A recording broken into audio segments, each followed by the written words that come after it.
because I only was able to move into this building because of the passage of the Americans with Disabilities Act.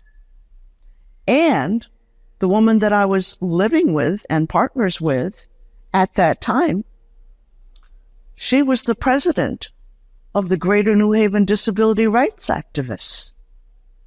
And we met at an ADAPT demonstration in San Francisco, which is how and why I ended up moving from Atlanta to here. So see how it all fits together? And then when the ADA was passed, we were living in the Taft Apartments near the Schubert Theater. And the apartment was usable, but it wasn't accessible. And the elevator was the freight elevator, and the elevator people moved in and out of around the side. So sometimes it was stopped on a floor. We wouldn't know what floor it was on. And I was walking enough then. My partner, Patty, was using a scooter. She couldn't walk. So I was the one that had to go back out and around and up the stairs and over the river and through the woods, find out where the elevator was, and then go down and get her. That was how we lived. So being able to move into an accessible apartment, it was only possible because of the passage of the Americans with Disabilities Act. And other activists in the state of Connecticut had already been very, very productive and successful and had managed to get some access to some public transportation even before the ADA.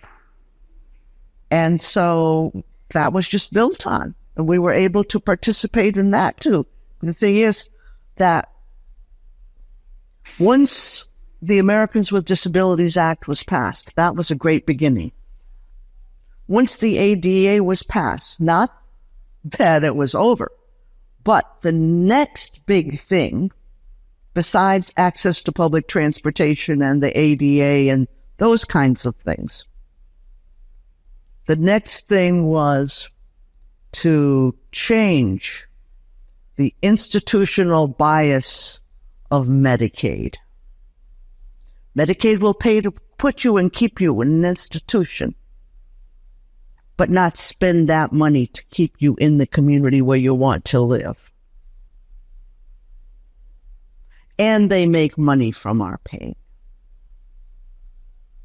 So, once the ADA was passed and we kept fighting because it's an ongoing struggle. I still have to fight almost every time I go out because they don't keep up with things, they don't enforce the ADA, et cetera, et cetera. So, but anyway, so it is what it is, and here we are, a lot of progress.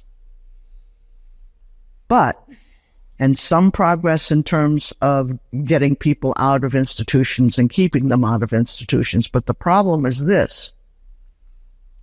We don't have a healthcare system. We have a sick care system, and it's profit over people. And as long as that's true, if they can make money off of our suffering, they do. Otherwise, we're expendable and we're out of here. It's just how it is. So we changed to American Disabled for Attendant programs today, which is why there is any home care service that is provided. And we need to have more. And the people that are providing the services need to get paid more. We're still expendable. I have a song, My Medicaid Matters. My Medicaid matters. Your Medicaid matters. Our Medicaid matters. It's life or death for me and you and us. So you understand, if they take away Medicaid, we're dead. And there are forces right now that want to take away Social Security. Hello? What? So we are at a very critical time.